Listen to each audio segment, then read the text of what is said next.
Hey everyone, I'm Rob and welcome to the test drive. If you can't tell by the intro, I obviously love my E70 diesel BMW X5. It is one of my favorite vehicles that I've ever owned, but it hasn't been without its fair share of issues. Now, typically on this channel, I'm driving other cars that aren't mine, but I also like to provide ownership updates and really share the experience as best as I can so that people can see, if they're looking at buying a vehicle like this, exactly what it's like. So this video is essentially going to be an ownership update about my BMW X5 and why it actually very recently left me stranded on the side of the road. So I'll share with you all of the events that led up to that, what caused it, what it cost to fix, and then in a video coming soon, as you can tell, the weather sucks. It's actually been a very wintry November in New York, unfortunately, and I did buy a set of winter tires for this truck. So I'm gonna be putting those on in a, well, I'm gonna be having those put on in a video coming up very soon, and I'm gonna share that with you as well, and kind of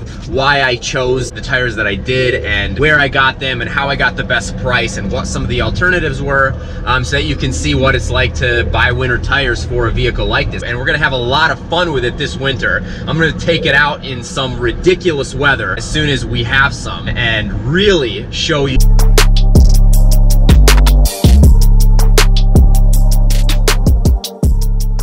So it's safe to say that a diesel vehicle is typically going to give you more, at least types of issues and certainly maintenance to deal with than a gasoline vehicle. And I think that's definitely the case with a diesel BMW X5 versus a gasoline powered BMW X5. So a couple of weeks ago, I got another check engine light in my X5. Now, the first time that I got a check engine light, the entire EGR tank needed to be replaced. It was a couple $1,000 repair, but it was covered under warranty, so that was really nice. Getting another check engine light, I knew it was something diesel or emissions related. I obviously wasn't thrilled about it, so I took it to the dealership, and it turns out that one of the NOx sensors, or NOx sensors, or whatever you want to call it, needed to be replaced. So they replaced that free of charge under warranty. However, when they replaced that, something happened with the wiring and it basically blew a fuse. I was just driving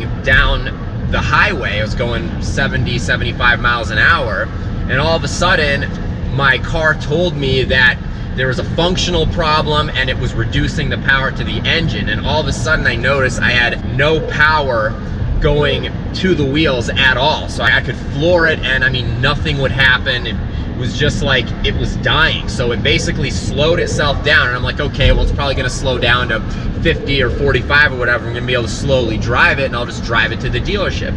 But it slowed down to 0.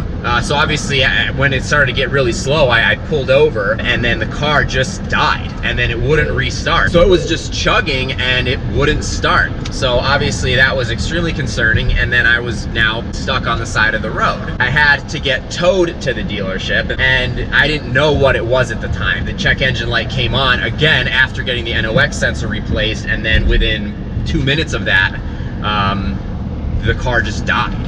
So I got it towed to the dealership. It was a Saturday, like late afternoon, evening, so the service department was no longer open.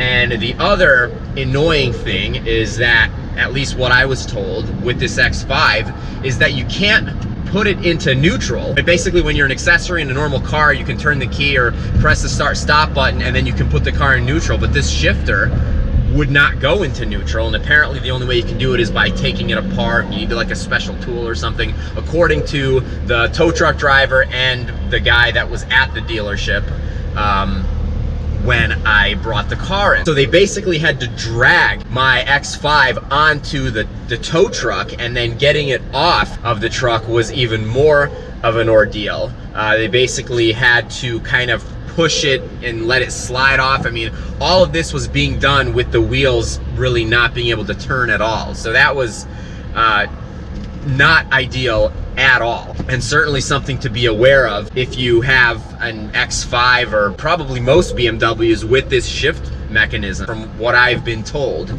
you cannot put it in neutral without starting the engine. So then the following Monday, when they actually got it into the shop, then they looked at everything, and that's when I found out that something that they did with one of the wires when they replaced the NOx sensor caused a fuse to blow, and that's what basically caused the vehicle to die. Then I ended up getting it back. I get in it, drive away from the dealership, and then what do you know, within 5 minutes, the check engine light comes on again.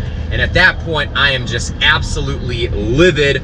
Came back to the dealership right away. They gave me a loaner immediately, which they always do, but typically it's a little bit more of a notice. So I think they just, I don't know where they found it or whatever, but they gave me a car, and then I left, and then I was just pissed. I was like, what is going on with it now? And then they got it into the shop again and found out that it was a glow plug fault. So that basically happened unrelated to everything else, it seems, and I needed to have one of the glow plugs replaced. And the dealership recommended that I have all of the glow plugs replaced. Now, from what I understand, and if I'm wrong, let me know, but from what I understand, there is one glow plug for every cylinder, and this is an inline 6-cylinder. So that would mean 6 glow plugs, and each glow plug, including the labor, was somewhere between $500 and $600. I really didn't want to pay $3,600 or $3,000, let's say conservatively, for all new glow plugs. So I told them I just wanted to have the one replaced. And since then, it's been at least 2 weeks, and it hasn't given me any issues. And the thing with that, I mean, this is not my first diesel vehicle. I had a diesel Jetta. It was a 4-cylinder diesel, and I never had to replace the glow plugs on that ever. I mean, unless they did it through routine maintenance, and I just don't remember. But I drove that car up to 125,000 miles. I didn't remember replacing any glow plugs there, so I'm like, you know what, this truck has 65,000 miles on it. I'll just replace the one glow plug, and then if another one goes bad later, then I'll replace that one. Since that repair, I haven't had any issues with this truck.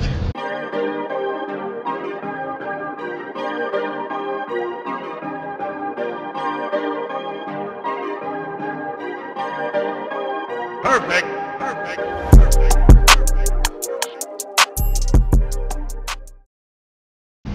Now, I don't know how people in general feel about this, but if I didn't live in New York where they do emissions testing on diesels, I would probably delete the entire diesel exhaust fluid EGR system. It's so much of a hassle. There's so much that breaks and goes wrong. I mean, if you look at X5s, diesel X5s that are tuned and straight piped, or whatever, have the exhaust system modified and the EGR delete and everything, they get better fuel economy and better performance. Obviously you need the tune, so you are going to get better performance through that as well, but you need that if you're going to delete the EGR system. But overall, they perform better, they're more reliable, and they get better fuel economy.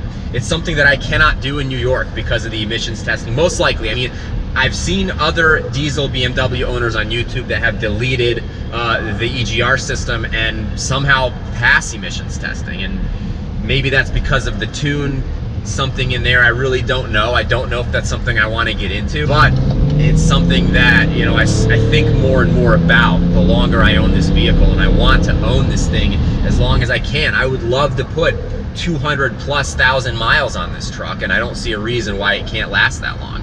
I'm also really sad to see that BMW isn't going to be selling diesels in North America anymore, but I understand because it's such a hassle and there's so much that has to be done in order to make those vehicles legal here. So in a couple of days, I'm getting winter tires put on my X5. I'm so excited. I'm gonna make a video of that, and then I cannot wait. I'm actually excited for us to get a lot of snow whenever that is, probably soon, so I can take this thing out into some deep snow and show you how it performs.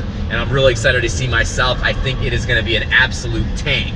So again, if you haven't already, hit that subscribe button so that you don't miss any of the content. I have a bunch of reviews coming as well. So again, hit that subscribe button, hit the like button if you like this video as well. It really does mean a lot to me when I see that. And leave me a comment, let me know what you think. So again, I'm Rob, this is The Test Drive, and I'll see you again in the next video. Bye-bye.